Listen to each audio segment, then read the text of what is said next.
Sila po ang mga nagtitinda ng durian. Kita nyo naman, ang fresh ng kanilang durian.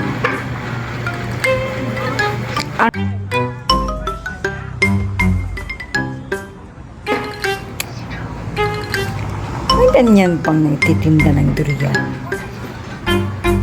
Sana all. Mapapasana all ka na lang. Siguro masarap yung durian nila. Mag-ingat sa pagbili ng durian. Baka anong mangyari sa inyo.